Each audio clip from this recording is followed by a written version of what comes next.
सामने रखने हैं। मैं आज यहां पर बेझिझक कहना चाहता हूं कि तीनों विषय जब तक प्रत्येक भारतीय और विशेषकर युवा जिसने 50 साल 75 साल तक 50 60 75 साल तक देश में जीना है, वो नहीं समझता है, इसकी समस्या से परिचित नहीं होता है, तो हम हमारे देश, हमारी संस्कृति, हमारी भाषाएं और देश की स्वतंत्रता को सुनिश्चित नहीं कर सकते। ये तीनों विषय एक दूसरे के साथ जुड़े हुए विषय हैं। इसलिए मैं आज आप सबके सामने कुछ चीजों को रखने का प्रयास कर रहा हूं। मुझे मालूम है कुछ लोगों को पसंद नहीं आएगा, मगर मुझे लगता है कि मैं नहीं बोलूंगा तो मेरे दायित्व के साथ मैं छल कर रहा हूं, इसलिए मैं बोलना चाहता हूं। मित्रों, इस देश में 1951 में, 71 में, 91 में, 91 में और 2011 में जनगणना हुई। अब जो मैं बोल रहा हूं जनगणना के रिपोर्ट का एनालिसिस है, इसमें मेरा कुछ नहीं है, क्योंकि हमारे यहां जनगणना में शुरू से, आजादी के बाद तुरंत से धर्म पूछने का एक परंपरा है। जनगणना में बाकी सब पूछते, उसमें आप कौन से धर्म के अनुयायी हो वो पूछा जाता है। मुझे मालूम नहीं है उस वक्त 51 में क्यों ये निर्णय हुआ होगा, मगर निर्णय हमने नहीं करा है। आप सबों को मालूम है 51 में मेरी पार्टी बनी ही नहीं थी उस वक्त जब ये जनगणना का निर्णय हुआ। हम निर्णायक तो नहीं ही थे। मैं आज आंकड़े बताना चाहता हूं। 51 की जनगणना में हिंदू 84% थे और मुस्लिम समाज की आबादी 9.8% थी।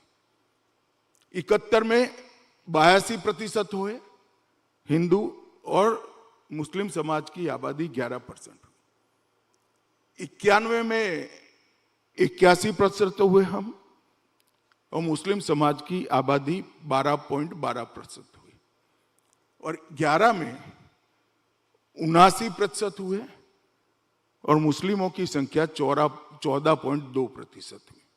इसमें ऐसे संशय में मत रहिएगा क्योंकि मैं क्यों दो ही धर्म की आबादी बोल रहा हूं, क्योंकि मैं घुसपैठ की बात करना चाहता हूं, इसलिए इसकी बात। और इसके रेफरेंस में बाद में मैं बताऊंगा हमारा विभाजन भी है। अगर देश का विभाजन न हुआ होता तो धर्म के आधार पर जनगणना करने की कभी जरूरत ही नहीं पड़ती, परंतु देश का विभाजन चूंकि धर्म के आधार पर हुआ है तो इसीलिए शायद कांग्रेस के नेताओं ने 51 की जनगणना से धर्म को पूछना मुनासिब समझा होगा।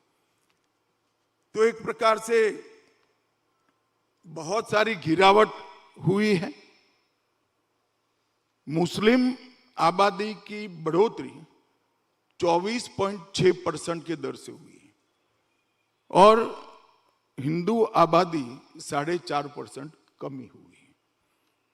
अब मैं इसलिए बताता हूं कि ये फर्टिलिटी रेट के कारण नहीं हुआ है, ये घुसपैठ के कारण हुआ है।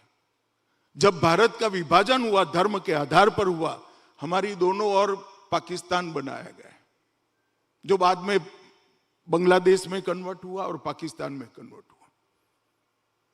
और वो दोनों जगह से घुसपैठ के कारण ये आबादी में इतना बड़ा परिवर्तन आया है। और हमारे पड़ोसी देश, हमारे ही देश का एक हिस्सा जिसमें से पाकिस्तान और बांग्लादेश बना, उसमें स्थिति क्या हुई वो भी देखना चाहिए। देश आजाद हुआ 51 में, तब पाकिस्तान में हिंदुओं की संख्या 13% थी, अन्य माइनॉरिटी 1.2% थे और अब पाकिस्तान में हिंदुओं की संख्या 1.73% बची है, 1.73%। बांग्लादेश में हिंदुओं की संख्या 22% थी, अब वहां पर 7.9% बढ़ी है। और अफगानिस्तान में 2,20,000 हिंदू सिख थे, आज 150 बचे हैं। ये मैं इसलिए कह रहा हूं, मैं हिंदू मुस्लिम के रेफरेंस से नहीं कह रहा हूं, क्योंकि आगे मैं बताऊंगा कि घुसपैठ और शरणार्थी के बीच में क्या अंतर है। ये सारे जो हिंदू कम हुए वो मतांतरित नहीं हुए, सारे नहीं हुए, बहुत सारों ने भारत में आकर शरण ले ली। और सारे मुस्लिम जो बड़े हैं वो मैंने कहा फर्टिलिटी के कारण नहीं बढ़े हैं, वहां से ढेर सारे मुसलमान यहां घुसकर, मुस्लिम भाई यहां घुसकर आए। अब हमने विभाजन करा तब तय था कि दोनों देशों में सभी प्रकार के धर्मों के मनाने की छुट्टी रहेगी। भारत में तो वो रहा, आर्टिकल 19 और 21 ने सबको प्रोटेक्शन दिया। पाकिस्तान और बांग्लादेश घोषित इस्लामिक राष्ट्र बन गए, उनका राज्य का धर्म इस्लाम को बनाया गया। और फिर कई बार अनेक प्रकार के अत्याचार हुए, अनेक प्रकार की प्रताड़नाएं हुई। इसके कारण वहां से हिंदू भागकर भारत की शरण में आया। और ये आजादी के वक्त, आजादी के तुरंत बाद भारत के सभी नेताओं ने दिया हुआ वादा था कि अभी यहां आपाधापी में बहुत बड़े दंगे हो रहे हैं, आप अभी मत आइए, जब भी आप आना चाहोगे आपको हम स्वीकार करेंगे। ये वादा था।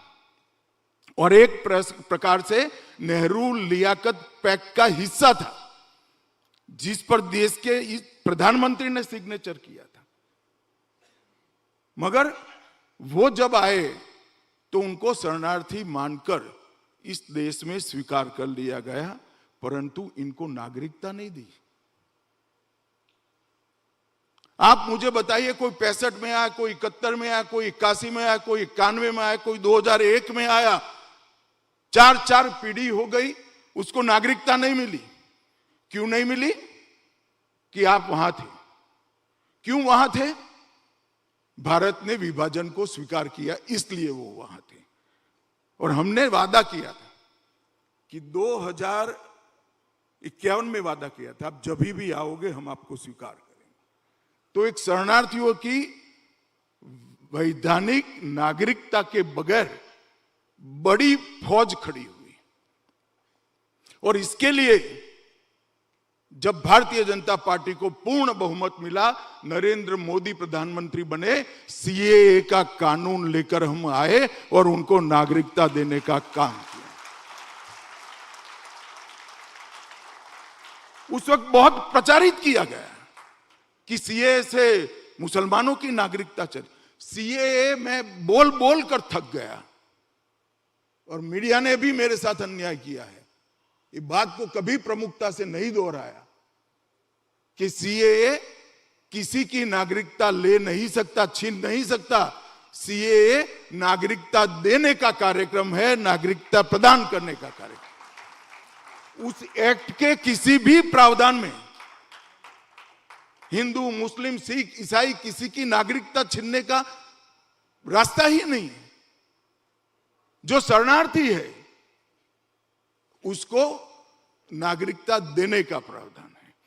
तो जो ऐतिहासिक गलती 51 से लेकर 2014 तक हुई थी, उसको नरेंद्र मोदी सरकार ने सबसे पहले, जो यहां अवैध रूप से, कानूनी दृष्टि से अवैध रूप से हिंदू शरणार्थी रहते थे, उनको लॉन्ग टर्म वीजा देने का काम किया।